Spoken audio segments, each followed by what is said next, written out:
예, 오늘은 13강을 할 차례입니다.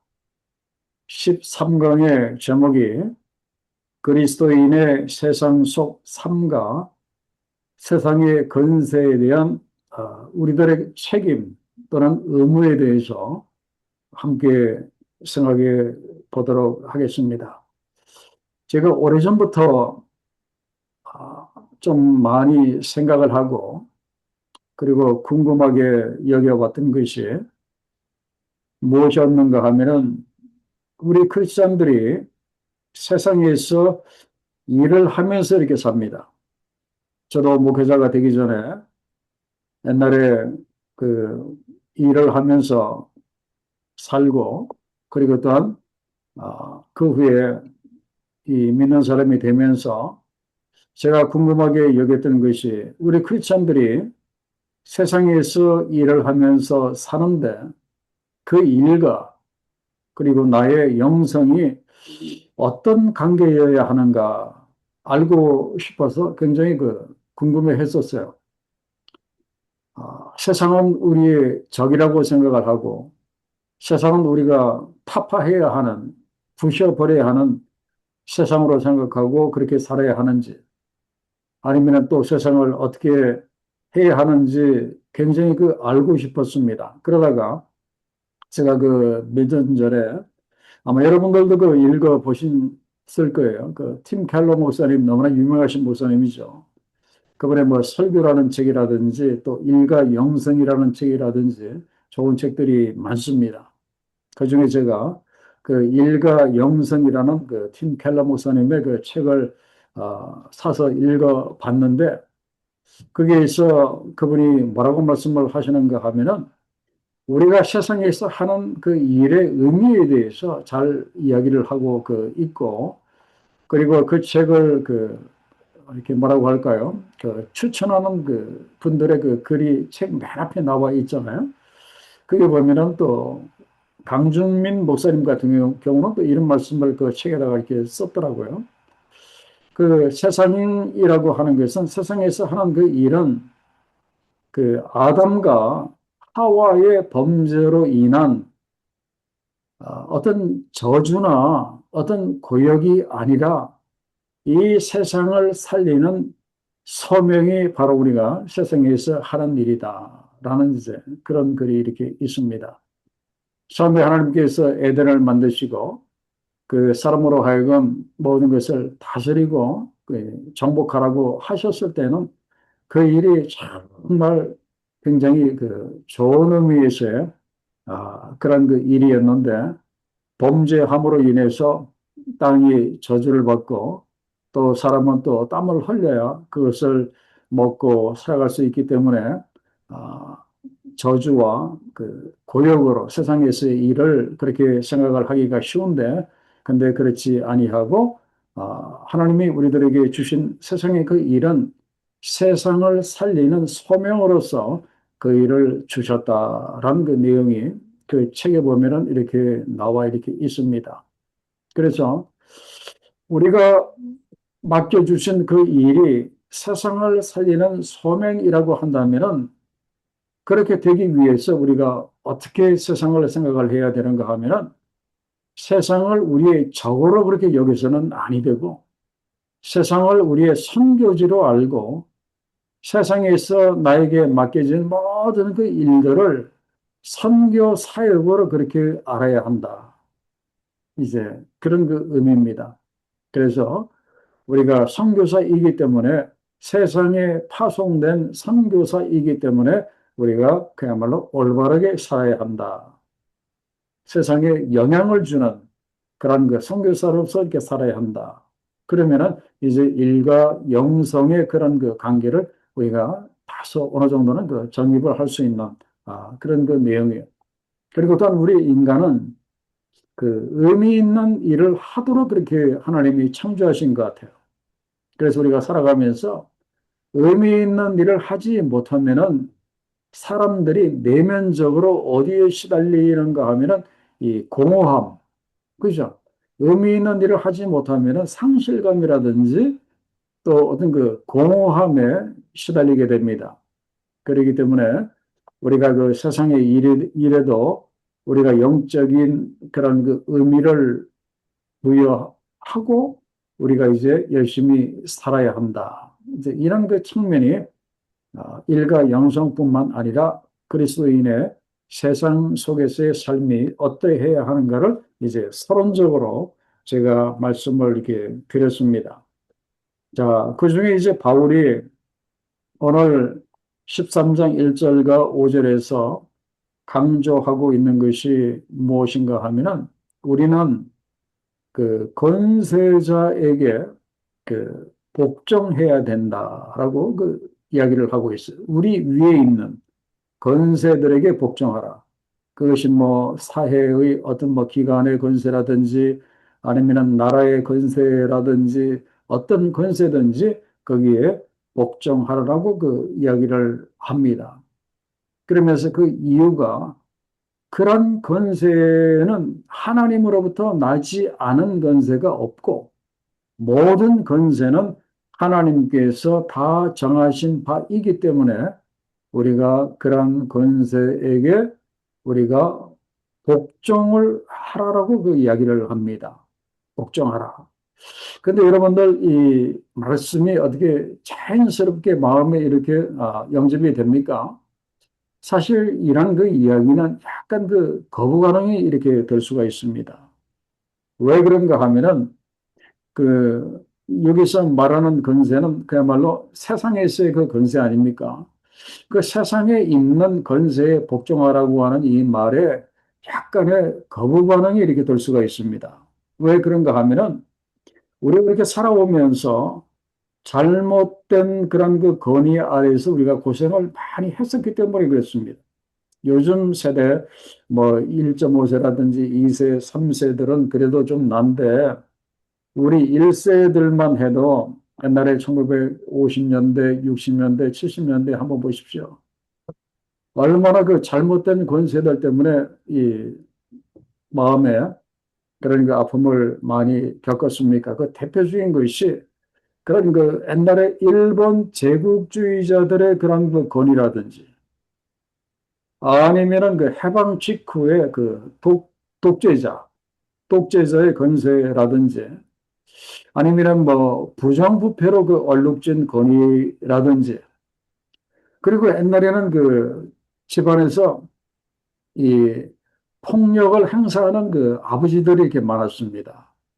그래서 이 가정에서 폭력을 행사하는 그 아버지의 권위라든지 아니면 그 직장에서 그 노동력을 착취하는 그런 그 고용주의 그런 그 권위라든지 그리고 학교에서는 어떻습니까?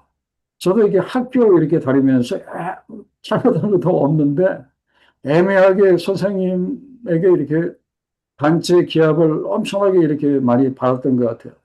그래서 학교에서의 그런 그 폭력적인 그런 그 선생님들의 그런 그 권위라든지 이런 것들을 많이 우리가 이제 경험하면서 이렇게 살아오다가 보니까 이 위에 있는 그 권세에게 복종하라는 이 말에 약간의 그 거부감이 이렇게 들 수도 있습니다. 그러면서 드는 생각이 세상에 있는 그 권위와 권세는 다 잘못된 것들인데 오히려 그것을 타파해 버려야 될 것인데 왜 거기에 그 복종을 하라라고 그 이야기를 하는가. 그러면서 바울은 오늘 이 1절로부터 5절에서 어떻게 그것에 답을 하고 있는가 하면은 권위는 다 하나님으로부터 왔다라고 그 이야기를 하고 있고 그리고 세상의 모든 권위는 하나님께서 정하신 것이라고 이야기를 그 합니다.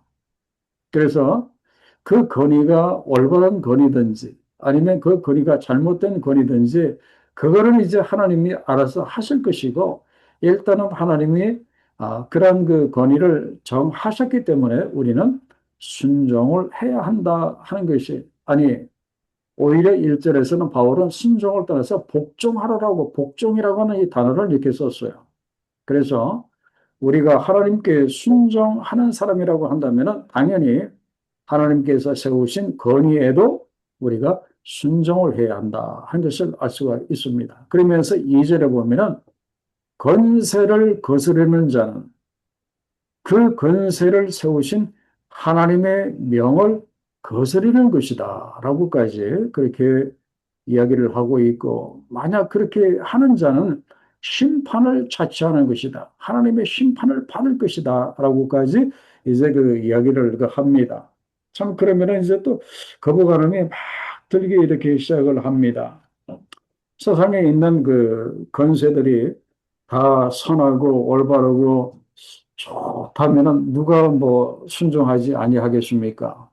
그러나 세상에는 뭐 꼭 그렇지 않은 참 심각한 문제가 되는 그런 그 건의와 건세도 이렇게 있잖아요. 이것 때문에 순교를 한 그 목사님 여러분들 그 너무나 잘 아실 거예요. 그 독일의 그 헤퍼 그 목사님 그분은 그 히틀러 조직에 대해서 굉장히 그 반발하신 그 목사님이었어요. 그래서 그 목사님이 어떤 말까지 했는가 하면은 강만에 질주를 하는 운전자가 있다면 그를 끌어내려야 한다. 히틀러를 끌어내려야 한다라고까지 이제 그렇게 했습니다. 결국 그것 때문에 이제 순교를 하셨지만 그분은 세상에 그 잘못된 이 건의에 대해서 이렇게 바른 말을 이렇게 하신 분이고 또 신약 성경에도 보면은 세례 요한도 이제 그랬죠. 그 헤롯의 그 불의한 제약, 그죠? 예, 불의한 그 제약. 그리고 자기 동생의 아내를 이제 그 제수씨를 그 자기 아내로 그 삼았던 헤롯의 그 불의한 제약에 도전해서 불의하다고 말했다가 또 순교 당한 분이 또 세례 요한이었고 또 예수님께서도 그 사악한 그 종교 지도자들을 독사의 자식이라고까지 그렇게 책망을 이렇게 하셨어요.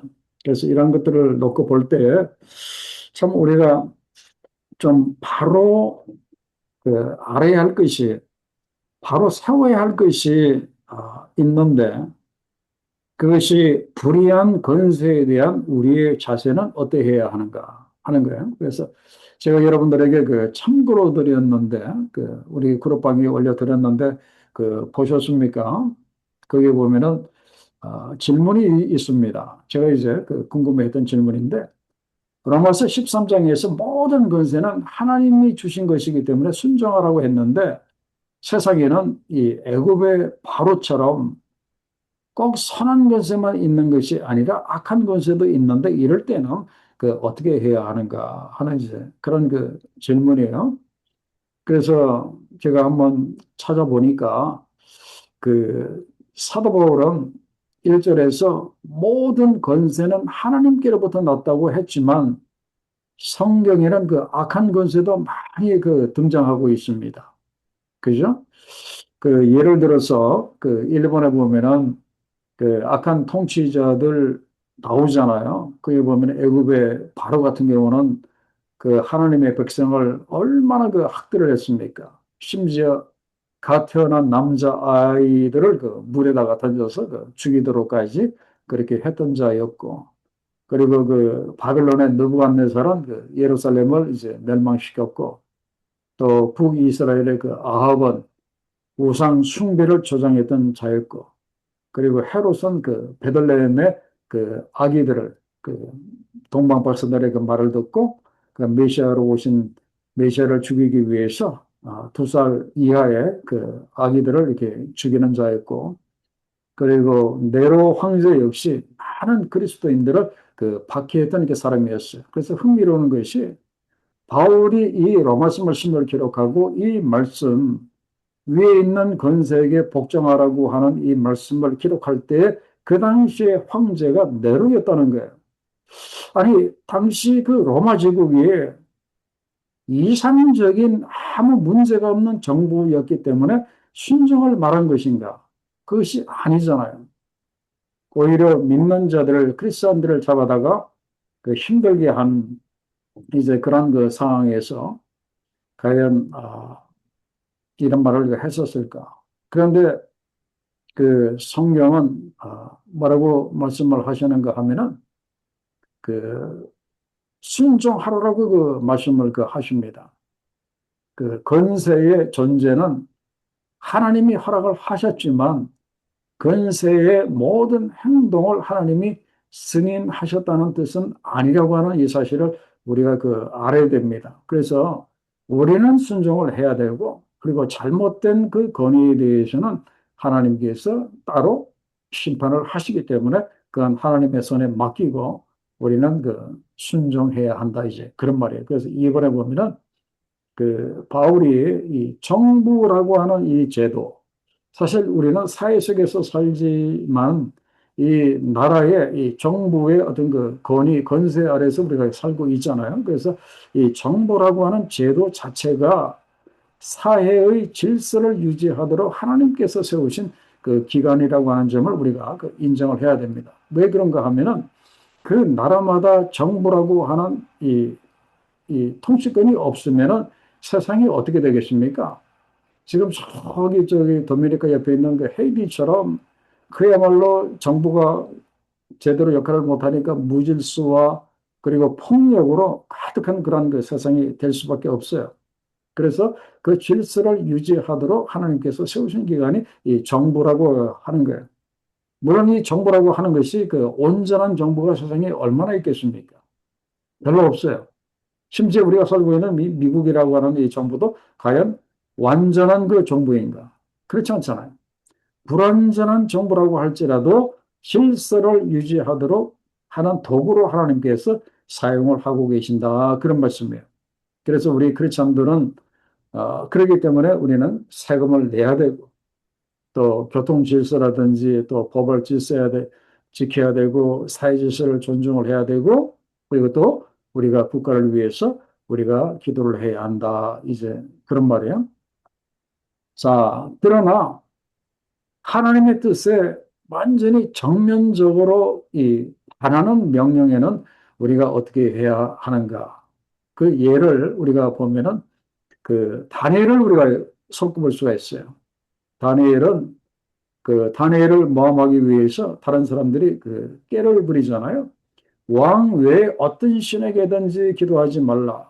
그러면 이제 죽이도록 하는 왕의 금령을 내리게 했는데, 근데 그것보다도 하나님께 기도하는 것을 택한 사람이 다니엘이었어. 그리고 그의 친구들 사드락, 메사, 아벳느고도 마찬가지였어. 왕의 명을 거부하고 그리고 우상에게 절하지 아니했습니다. 그리고 그 유명한 예가 뭡니까? 베드로와 사도들이 복음을 전하지 말라고 하니까 뭐라고 이야기를 했는가 하면 사람보다 하나님께 순종하는 것이 마땅하다고 선언하면서 복음을 전했던 베드로와 그리고 사도들의 이야기를 알 수가 있어요. 그래서 법이 하나님께 죄를 짓도록 강요하면은 우리가 순종할 수 없습니다. 이것이 성경의 일관된 그런 원리다. 이제 그런 말씀이에요.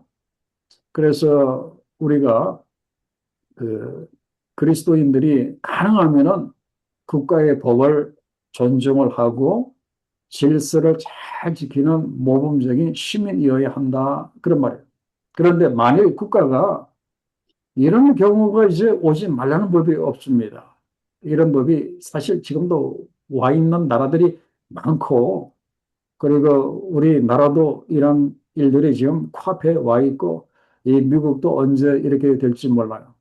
만일 국가가 하나님을 부인하라고 강요를 한다든지, 아니면 우상 숭배를 하도록 명을 내린다든지, 아니면 복음 전파를 금지시키거나 심지어 예배를 드리지 말라는 명백한 죄를 만약에 강조를 한다면, 만약에 교회의 문을 닫도록 그렇게 한다면 그때는 우리가 어떻게 해야?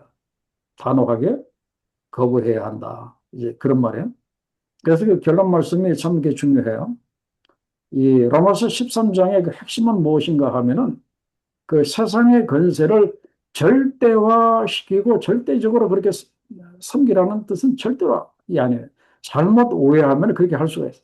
권세를 절대화하라는 말씀이 아니라 하나님이 사회의 어떤 질서를 위해서 질서를 위해서 세우신 이제 그걸 통해서 하나님이 세우신 질서를 존중하라는 이제 그런 말씀이에요. 그러면서 우리가 한 단계 어디까지 나가야 되는가 하면은 그 모든 인간 건세 위에 계신 분이 하나님이심을 우리가 분명히 알고 있어야 된다. 그런 말이에요. 그렇기 때문에 우리 그리스도인의 충성은 어디에까지 가야 되는가? 국가에 대한 충성, 좋아요. 그리고 선한 권력자들에 대한 충성, 좋아요. 그러나 어디까지 가야 되는가 하면은 하나님께까지 우리가 가야 된다. 그런 말씀이에요. 그래서 우리 그리스도인들은 하나님이 세우신 권세를 존중해야 하지만 세상의 질서를 위해서 세우신 그 권세를 우리가 존중을 해야 하지만 그러나 그 권세가 하나님의 말씀을 거스리라고 그렇게 명을 할 때에는 오히려 우리가 사람보다 하나님께 순종하는 것이 올바르다 하는 것이 바울이 로마서 13장에서 지금 이야기를 하고 이렇게 있는 거예요. 지금 바울이 이 말씀을 기록한 연도가 거의 한 2000년 이렇게 전이잖아요. 그러니까 지금 오늘날 우리들이 크리스천으로서 사회 속에서 경험한 이런 이 갈등과 이런 것들이 바울은 2000년 전에 미리 이 말씀을 이렇게 기록한 것을 보면은 아마 그때도 아마 크리스천들이 우리와 똑같은 이런 갈등과 고민을 했던 것 같아요. 그래서 파트 2를 보면은 권위에 대해서 경외심을 가지라라고 그렇게 이야기를 하고 있습니다. 그래서 경외에 대해서 이 권위에 대해서 경외심을 가지라라고 하는데 사실 이것도 참 쉬운 것이 아닙니다. 하도 우리가 잘못된 권세와 권위 때문에 상처를 많이 받고 이렇게 살다가 보니까 이 권위에 대한 이 경외심을 갖는 것이 참 쉽지 않은데 어떻게 하면 이 권위에 대한 경외심을 우리가 가질 수 있는가 하면은 그 권위를 세우신 뒤에 계신 그 하나님을 우리가 바라보면 이것이 가능합니다. 그 하나님께서 세우신 지도자 뒤에 계시는 하나님을 우리가 바라보면은 이것이 가능해진다 그런 말씀이에요. 그래서 비록 지도자들이 부족해 보여도 비록 지도자들이 부족해 보여도 그 지도자들 그 건세 뒤에 계시는 하나님을 우리가 바라볼 수 있어야 한다 그런 말씀. 그럴 때 우리가 경외심을 가지고 이제 따르게 될 수 있다 그런 말씀이에요. 그리고 또한 이 바울은 이 세상의 권위자는 과연 누구인가를 사절에 보면은 분명히 그 이야기를 하고 있습니다. 그 세상의 권위자들은 하나님의 사역자이다라고 바울은 이야기를 합니다. 자, 4절에 분명히 말했죠. 그는 하나님의 사역자가 돼요. 사역자, 세상의 권세자들은 다 하나님의 사역자다라고 이야기를 합니다. 그러면서 어떤 사역을 하는가를 우리가 크게 두 가지로 나눠서 볼 수 있는데 그 첫째는 심판의 도구로 쓰시는 하나님의 사역자입니다. 이건 이제 세상의 법이라고 하는 것을 만들어 놓고 사람들이 법을 잘 지키면은 문제가 없잖아요. 근데 보면은 법을 어기고 예를 들어서 사람을 살인을 한다든지 남의 물건을 훔친다든지 하는 그 악한 사람들이 세상에 있잖아요. 그래서 그 사람들을 이제 심판하는 법을 가지고 심판하는 그런 심판의 도구로 이제 그들을 하나님께서 사용을 하신다. 법을 어기면 세상에 그런 하나님의 사역자, 심판의 도구로 쓰시는 그들을 통해서 세상의 악한 자들을 이제 벌하신다 하는 것이 첫 번째 하나님의 사역자의 모습이고 심판의 도구. 그다음에 두 번째는 무엇인가 하면은 이 둘째는 권위자는 상을 주는 자이다. 이제 그런 말씀이에요. 상을 이렇게 주는 자이다. 그런 말씀이에요.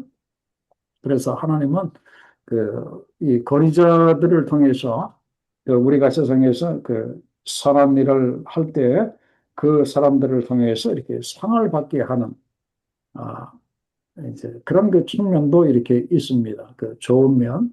그러니까 그들은 하나님의 심판의 도구이고 그리고 또한 우리들에게 상을 주는 그런 도구로 이제 사용을 한다. 이제 그런 말씀이에요. 자, 그다음에 권위자의 순종한 사람들의 그 예를 한번 볼까요? 어, 그게 보면은 그 누가복음 말씀에 이렇게 나와 있습니다. 누가복음의 그 말씀을 보면은 그 권위에 대해 세상 권위에 그 순종한 아주 그 좋은 예가 거기에 보면 이렇게 나와 있어요. 자, 누가복음 2장 1절부터 5절의 말씀은 그 누구의 그 이야기입니까? 바로 그 예수님의 그 부모 그 요셉과 그 마리아의 그 이야기예요. 자, 거기 보면은 여러분들이 잘 아시는 것처럼 그 로마의 그 황제 그 옥타비안 누스라고 하는 자가 그 권력을 잡고 있었던 그 시기인데 그 황제가 천하로 다 호적을 하라고 이제 명을 내립니다. 자기 제국에 있는 모든 사람들에게 그 호적을 하라고 그러니까 쉽게 말하면 주민 등록을 하라고 명을 내립니다. 그 이유는 그 세금을 이제 거두기 위해서 호적 등 그러니까 주민등록을 한 사람들에게서부터 세금을 거두기 위해서 이제 호적을 하라고 이제 합니다. 국가에 그 세금을 이제 거두기 위해서 자 여기에 대해서 어떻게 해야 하는가? 순종을 해야 하는가? 아니면 말아야 하는가? 과연 이 당시 그 이스라엘로서는 이것은 그 상당히 그 심각한 게 문제였습니다. 그죠? 그 로마 제국에게 세금을 내야 되는가, 내지 말아야 하는가 하는 이제 그런 거기 때문에 좀 쉬운 문제가 아니었는데, 그 예수님의 그 부모였던 그 요셉과 그리고 마리아가 어떻게 합니까? 이 호정 명령에 순종을 하게 됩니다. 그래서 어디로 갑니까? 거기 보면은 베들레헴으로 이제 그 갑니다. 그래서 사절에 보면은 요셉도 베들레헴이라 하는 다윗의 동네로 이제 약혼한 마리아와 함께 호적하러 올라가니라고 그 이야기를 하고 있습니다. 그런데 놀라운 것은 그때의 메시아가 베들레헴에서 태어난다고 하는 하나님의 말씀이 바로 이 순종을 통해서 성취가 되었다고 하는 것이 굉장히 그 중요하다 이제 그런 말씀입니다. 그래서 결국 그 말씀 그 미가서 5장 2절의 말씀이죠. 베들레헴 에브라다야 너는 유다 족속 중에 작을지라도 이스라엘의 다스릴 자가 너에게서 내게로 나올 것이라. 그의 근본은 상구의 영혼에 있느니라. 라고 그 이야기를 하고 이렇게 있잖아요. 그러니까 결국 이 명령을 내리도록 황제를 통해서 이 명령을 내리도록 말씀하신 분도 하나님이시다. 이제 그런 말씀이에요. 그래서 이 건의에 이 순종하는 것, 우리가 건의에 순종하는 것에 대한 이 생각을 조금 이렇게 바꿀 필요가 이렇게 있습니다. 그 예수 그리스도의 그 부모도 그 건의에 순종함으로 인해서 그 미가서 5장 2절에 그 메시아가 베들레헴에서 나올 거라고 하는 그 말씀을 이렇게 이루었고 또 예수께서도 그 십자가에 그 돌아가신 것도 뭐 우리를 구원하기 위한 뭐 측면은 뭐 너무나 그 중요한 그 내용이지만 사실은 그 예수께서 인간적으로 생각을 하면은 얼마든지 그 성경에도 이렇게 나와 있는 것처럼 12영이나 되는 하늘의 천군 천사들을 막 동원을 해가지고 로마의 권세를 깨트려 버리고 십자가에 안 올라가실 수도 이렇게 있었어요. 그러나 예수께서는 그 십자가에 달려 이렇게 돌아가셨어요. 결국 그걸 통해서 인간 구원이라고 하는 그런 그 역사를 이제 그 이루셨어요. 그리고 심지어 예수께서는 그 친히 가이사에게 세금을 그 내라고까지 그렇게 말씀을 이렇게 하셨다고 하는 것을 우리가 생각을 할 때 우리가 세상의 그런 그 제도라든지 권위라든지 권세 하나님께서 정하신 줄로 그렇게 알고 순종하는 것은 이제 당연하다. 이제 그런 말씀이에요. 자, 그러나 그 다음 질문이 이제 그 순종할 수 없는 권위는 어떻게 하는가? 그거는 이제 제가 앞에서 이미 말씀을 드렸고, 그 다음에 또 한 가지, 부당한 권위를 하나님이 어떻게 하신다고 했습니까? 부당한 권위를 하나님이 심판하신다. 그렇게 성경은 그렇게 말씀을 하고 이렇게 있습니다. 그리고 우리가 양심을 따라 우리가 순종을 해야 한다. 이제 그런 말씀이에요. 그러므로 복종하지 아니할 수 없으니 진노 때문에 할 것이 아니라 우리가 세상의 건세와 그다음에 권위와 어떤 그 제도라든지 법에 우리가 뭐 진노 때문에 어쩔 수 없이 그렇게 따르는 것이 아니라 양심에 따라 그렇게 하라라고 그렇게 이야기를 하고 있습니다. 처벌이 두려워서 마지못해서 따르는 그런 그 순종이 아니라 하나님 앞에서 내가 옳다라고 확신하기 때문에 기꺼이 이제 거기에 그 따르라 하는 것이 그 양심을 따라 할 것이라 하는 것이 이제 바울의 권면입니다. 자, 그다음에 세금을 내는 것도 하나님께 순종하는 그 삶이다 하는 그 내용인데 참 이것도 참 기가 이렇게 막힙니다. 요즘 우리 믿는 사람들 많이 대두되는 문제 중에 하나가 이 세금 문제잖아요. 그죠? 우리 그리스도인들 일하면서 또 이렇게 세금 내야 되고 또 이렇게 아, 개인 사업을 하면서 이 세금 문제가 참 이렇게 있는데 바울이 6절과 7절에서 분명하게 그 이야기를 하고 있어요. 참 우리들이 지금 겪고 있는 이 문제를 2000년 전에 이렇게 분명하게 이야기한 것이 참 기가 막힙니다. 그게 보면은 너희가 조세를 바치는 것도 이로 말미암음이라. 그들이 하나님의 일꾼이 되어 바로 이 일에 항상 힘을 쓴다. 그런 말씀이에요. 그리고 7절에 모든 자에게 줄 것을 주되 우리가 납부해야 할 것은 당연히 납부해야 한다. 그런 말씀이에요. 그래서 조세를 받을 자에게는 조세를 바치고 세금을 바칠 자에게 세금을 바치고 그리고 또 간세를 받을 자에게 간세를 바치고라고 그 이야기를 이렇게 합니다. 그죠? 그래서 우리 크리스천들의 이 세금 문제 참 심각하잖아요. 중요하잖아요. 그래서 이걸 보면은 바울이 6절과 7절 하나님이 바울을 통해서 말씀하신 것처럼 우리 크리스천들은 당연히 세금 내야 될 것은 당연히 세금을 이렇게 내야 된다 하는 것을 이제 하나님의 말씀 6절과 7절을 통해서 우리가 이제 볼 수가 이렇게 있습니다. 자, 이렇게 해서 어떤 내용이 그 끝나게 되는가 하면은 세상의 건세에 대한 우리들의 의무와 그 책임에 대해서 이제 그 이야기를 했고, 그 다음에 두 번째는 무엇인가 하면은, 그리스도인의 그 세상 속에서의 그 삶을 우리가 어떻게 살아야 하는가 하는 내용이 이제 그 다음에 쭉 나옵니다. 자, 네 번째 그 파트에 보면은 사랑은 율법의 완성이다라고 그렇게 나와 있는데, 자, 8절에 뭐라고 했습니까? 8절에 보면은 바울이 결론적으로 이렇게 이야기를 합니다. 아무에게든지 아무 빚도 주지 말라. 그렇게 이야기를 합니다. 그러면서 한 가지 외에는 그랬습니다. 뭐라고 했습니까? 사랑의 빚이라고 이야기를 합니다. 사랑의 빚.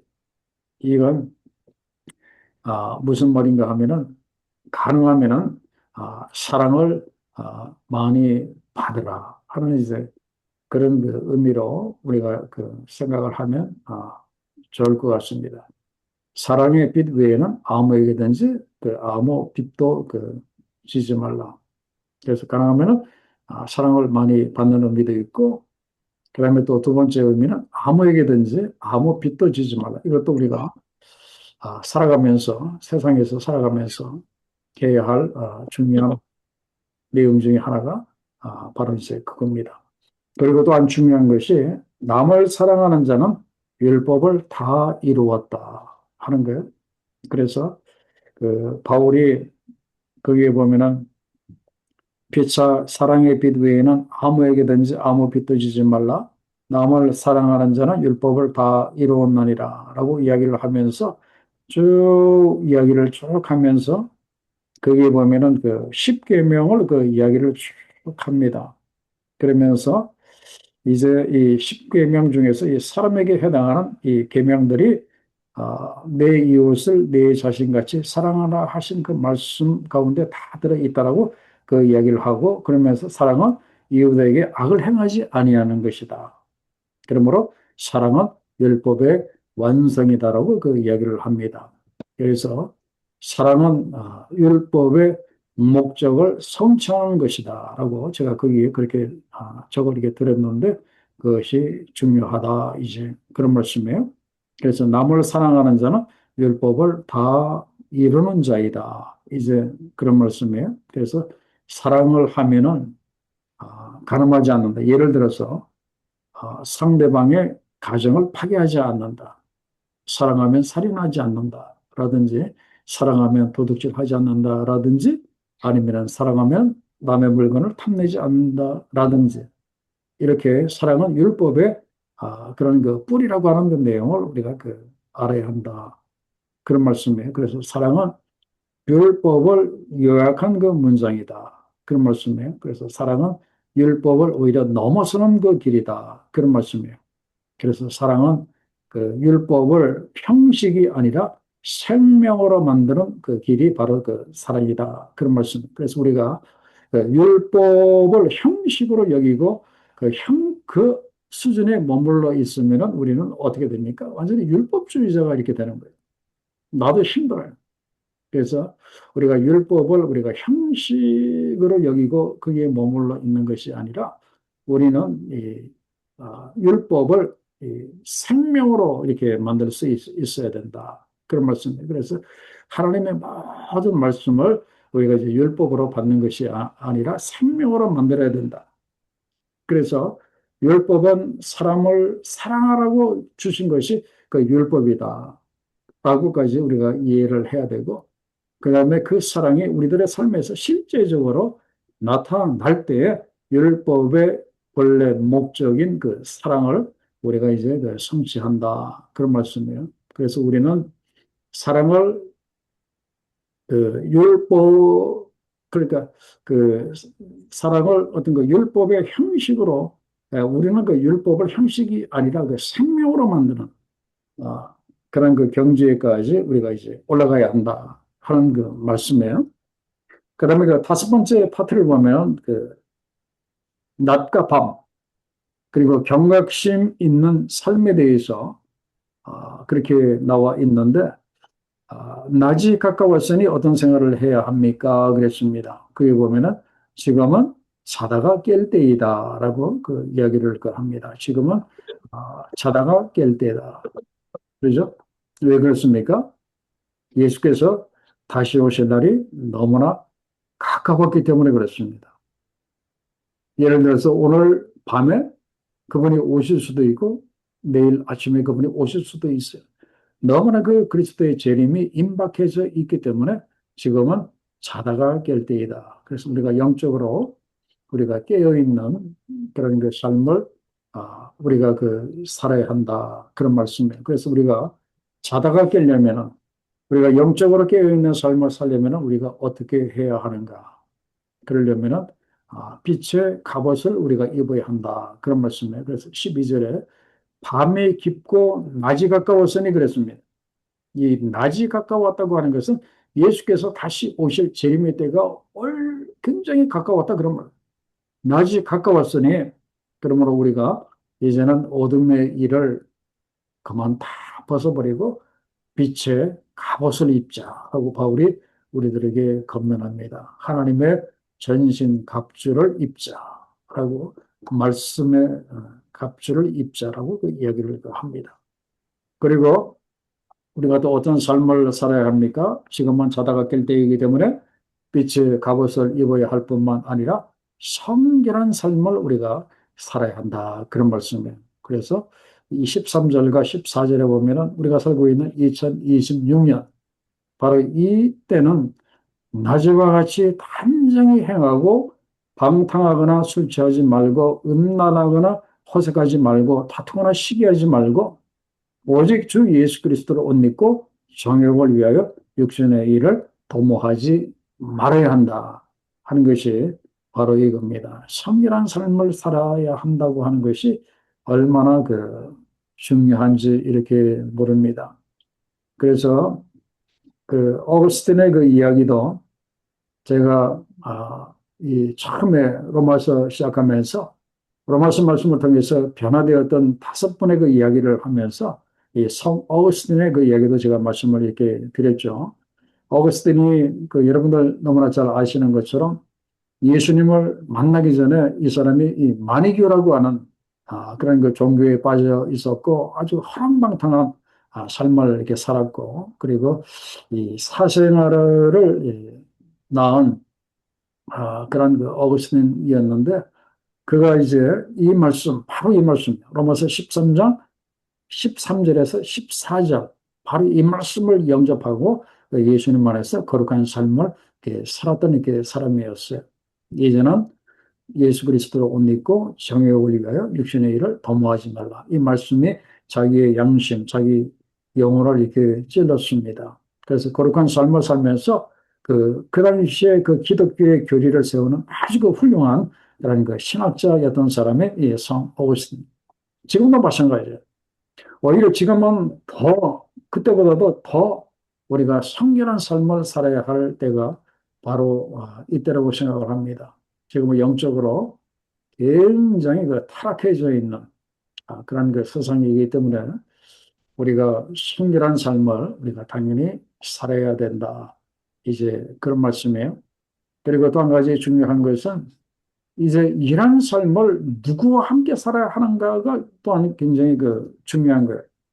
왜 그런가 하면은 참 빛의 갑옷을 입고 성결한 삶을 그렇게 살고 싶고 또 자다가 깨고 싶은데 이게 내 힘으로 이렇게 되는 것이 아니잖아요. 그렇게 되면 얼마나 이렇게 좋겠어요. 내 힘으로 할 수 없기 때문에 참 누군가와 함께하고 누군가의 도움이 절대적으로 필요한 거예요. 바로 그것이 예수님과 함께 사는 삶을 살아야 하고 성령을 우리가 의지해야 한다는 것을 여기서 우리가 분명히 알아야 한다 그런 말이에요. 그래서 바울이 갈라디아서 3장 27절에서 뭐라고 했어요? 누구든지 그리스도와 합하기 위하여 세례를 받은 자는 그리스도로 옷 입었느니라 그랬습니다. 그래서 우리가 성결한 삶을 살고 빛의 갑옷을 우리가 입기 위해서는 우리가 예수 그리스도로 우리가 옷을 입어야 한다. 그런 말씀입니다. 예수 그리스도라고 하는 그 옷을 우리가 그 입어야 한다. 그런 말이에요. 완전히 예수 그리스도로 시장을 해야 한다. 완전히 예수님처럼 우리가 이렇게 살아야 한다. 그런 말씀이에요. 그래야 우리가 성결한 삶을 살아갈 수가 있고, 그래야 빛의 갑옷을 입을 수가 이렇게 있습니다. 그리고 그러면서 계속해서 우리가 매일마다, 순간마다 홀리 스피릿 성령을 우리가 의지를 해야 합니다. 그러면은 우리가 어디를 가든지 예수 그리스도로 옷 입고 성령을 의지해서 우리가 살아가면은 우리가 어디를 가든지 사람들이 우리를 알아봅니다. 그렇죠? 알아보죠? 그래서 여러분들 그런 경험들이 이렇게 많을 거예요. 내가 어디를 갔는데 혹시 뭐 목사님 아닙니까? 혹시 내가 어디를 갔는데 혹시 장로님 아닙니까? 혹시 권사님 아닙니까? 이런 이야기를 여러분들이 듣잖아. 아, 믿는 사람이구나 하는 것이 나타나게 된다. 그런 말씀이에요. 그래서 우리가 예수 그리스도로 우리가 옷을 입는 것이 얼마나 중요한지 이렇게 모릅니다. 세상에 낡아질 그런 그 옷을 입는 것이 아니라 예수 그리스도로 우리가 옷 입고 완전히 예수님처럼 우리가 살아야 한다. 그런 말씀. 자, 그 다음에 그걸로만 끝납니까? 그 다음에 또 한 가지 이렇게 있어요. 참 우리 그리스도인의 가는 길을 또 이야기를 하는데 그게 보면은 예수 그리스도로 옷 입고 그러면서 또 인정도 받고 또 영광 속에 그렇게 살면 얼마나 이렇게 좋겠습니까? 그런데 하나님의 말씀은 거기에 머물르지 아니하고 한 단계 더 나가라고 이야기를 합니다. 그것이 무엇인가 하면은 예수 그리스도의 고난에 참여하라고까지 그렇게 말씀을 하십니다. 그래야 우리가 성결한 삶을 살아갈 수 있고, 그래야 빛의 갑옷을 우리가 입고, 우리가 세상에 왕 같은 제사장으로 살면서 그 일을 우리가 감당할 수가 이렇게 있다. 그런 말씀이에요. 그래서 좁은 길을 가라라고 말씀을 하신 것처럼 우리가 예수 그리스도의 고난에 우리가 참여를 해야 합니다.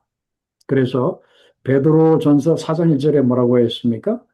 그리스도께서 이미 육체의 고난을 받으셨으니 너희도 같은 마음으로 갑옷을 삼으라라고 이야기합니다.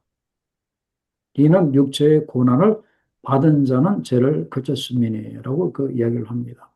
그래서 우리가 그 예수 그리스도를 믿을 뿐만 아니라 십자가를 져야 한다 그런 말씀이에요. 이것이 예수 그리스도로 갑옷을 입는 것이 바로 이겁니다. 여러분들 이해가 이렇게 됩니까? 아니, 목사님, 예수 그리스도로 갑옷을 입는 것이 십자가를 지는 거라고 하시는데, 십자가를 지는 것이 얼마나 힘들고 어려운데요? 라고 할 수가 있어요. 그러나 우리가 한 단계 더 나아가면은 예수께서 약속하신 거예요. 우리가 십자가를 질 때, 기꺼이 예수께서 우리들에게 맡겨주신 십자가를 지고자 할 때, 우리는 죄의 어떠한 공격에서도 우리가 넘어지지 않습니다. 그리고 죄에서 우리가 자유를 이렇게 얻을 수가 이렇게 있습니다. 그렇기 때문에 때로는 십자가가 부담이 되겠지만 우리가 기꺼이 십자가를 질 때, 아, 십자가를 지는 것을 예수 그리스도로 갑옷을 입는 것으로 여기고 십자가를 질 때 이것이 다소 처음에는 부담이 되겠지만 결국 이것이 우리로 하여금 승리하게 한다고 하는, 그리고 우리로 하여금 거룩한 삶을 살게 한다고 하는 것을 생각을 하고 우리가 예수 그리스도의 고난에 우리가 참여해야 한다. 그런 말씀이에요. 자, 그러면 오늘 13강 맨 마지막에 보면은 권위를 인정하는 것이 복음을 전하는 길이다라고 나와 이렇게 있습니다. 자, 이것이 이렇게 무엇인가 하면은 우리의 삶으로 세상을 변화시킬 수 있는 길입니다. 그건 이렇게 무엇인가 하면은, 아, 우리 크리스찬들이 위에 있는 권세를 우리가 인정을 하고 우리가 잘 따라갈 때 우리가 세상을 우리가 변화시킬 수 있다. 이제 그런 말씀이에요. 그리고 또 우리가 이 변화된 모습을 보여드릴 때, 이 변화된 모습이라고 하는 것은 바로 무엇인가 하면은 우리가 세상의 질서를 우리가 잘 인정을 하고, 그리고 또한 이 부모의 이런 권위를 우리가 잘 인정하는 이런 모습을 우리가 보여드릴 때, 오히려 우리가 우리 부모님들을 바꿀 수가 있고, 우리 직장의 상관도 우리가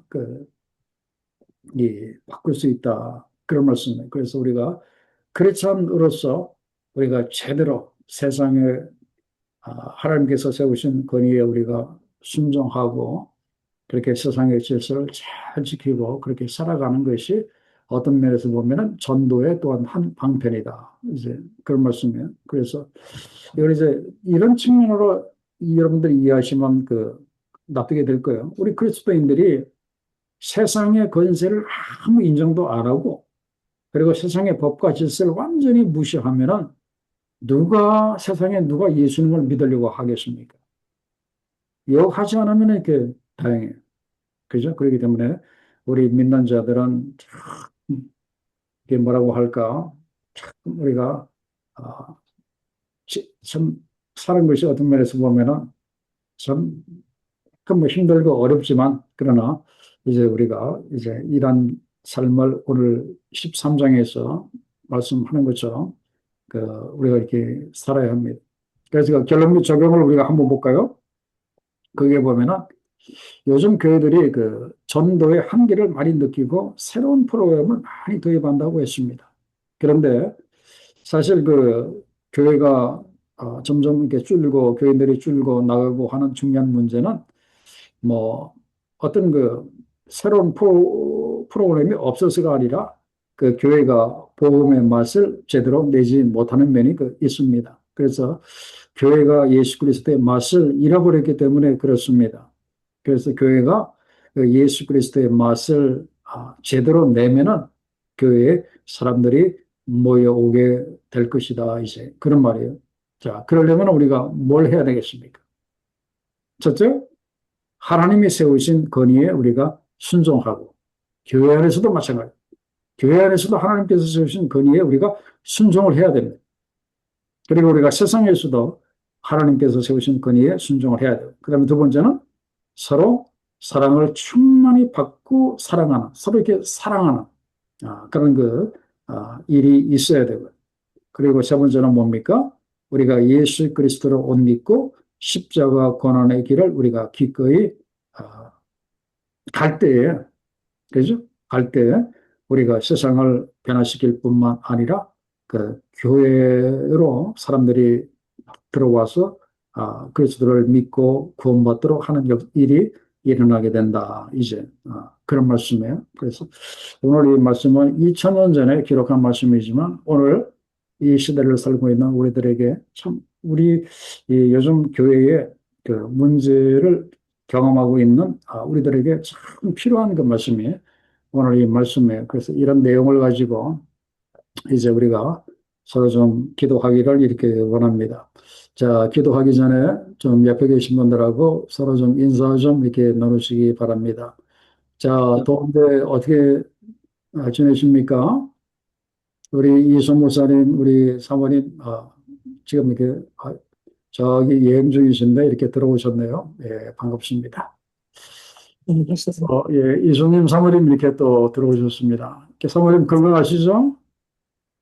네, 그러니까요. 예, 예, 사모님, 예, 말씀 참 이렇게 사랑하시는 이렇게 사모님이십니다.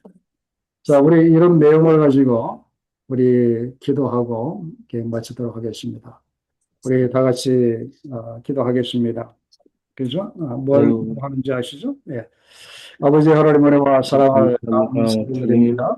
오늘도 아버지 우리에게 하나님 오늘 저희들에게 오늘 말씀대로 실제적이고 얻어 살아갈 수 있도록 너무나 구체적인 우리를 말씀을 인도하여 허락해 주시고 주셔서 은혜를 베풀어 아버지 주시고 하나님 그 다시 그리스도인들이 한번 세상 속에서 저희들이 삶을 우리가 교회를 살아가야 하는 하면서도 우리의 세상의 권세에 대해서 우리가 어떤 책임과 보고를 다해야 하는지 앞에 회복되게 하여 말씀 주시고 중에서 그들을 깨닫게 참된 해주시면 그리스도의 너무 감사합니다.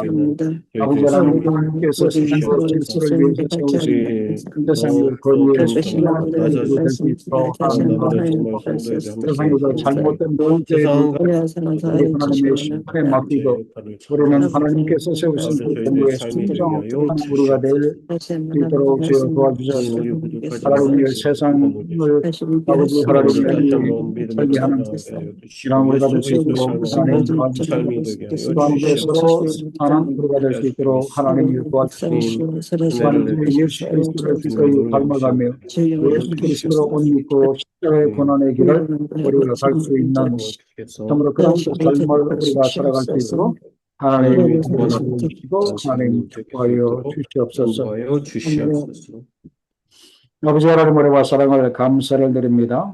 오늘도 귀한 말씀 우리들에게 허락해 주시고 아버지 우리가 믿는 자로서 세상에서 특별히 세상의 권위와 권세 아래에서 어떻게 우리가 살아가야 하는지 귀한 깨달음을 사도 바울을 통해서 주셔서 너무나 감사합니다. 그 권세를 하나님께서 세우신 것임을 인정하고 그 권세들에게 우리가 이제 순종하고 또 세상의 법이지만 또 법에 순종하는 그래야 이제 세상의 질서를 이제 세우는 우리가 될 수 있도록 도와주시고 그 잘못된 권위와 그리고 권세에 대한 그 심판은 하나님의 손에 맡기고 우리는 하나님께서 세상에 보내신 선교사답게 세상에 예수 그리스도의 복음을 전하는 그런 귀한 삶을 우리가 살아갈 수 있도록 하나님 도와주시고 또한 우리가 살아가면서 예수 그리스도를 옷 입고 기꺼이 이제 십자가의 고난의 길을 우리가 잘 감당함으로 인해서 이제 거룩한 순례자의 삶을 우리가 끝까지 살아갈 수 있는 우리 모두가 될 수 있도록 하나님 축복해 주시옵소서. 늘 성령의 인도함을 받고 성령의 충만한 삶을 우리가 살아갈 수 있도록 축복해 주시옵소서. 예수님의 귀하신 데 누가 기도하옵나이다. 아멘. 하늘에 계신 우리 아버지여 이름이 그렇게 은혜를 받으시며 나의 마옵시며 뜻이 하늘에서 이루어진 것 같이 땅에서 이루어지이다. 오늘날 우리에게 일용할 학교를 주시고 우리가 우리에게 죄지은 자를 사하여 준 것 같이 우리 죄를 사하여 주시고 우리를 시험에 들지 마옵시고 다만 하게 도와옵소서. 나라와 권세와 영광 아버지께 영원히 있사옵나이다. 아멘. 예, 수고하셨습니다. 예, 건강하세요. 고맙습니다. 예.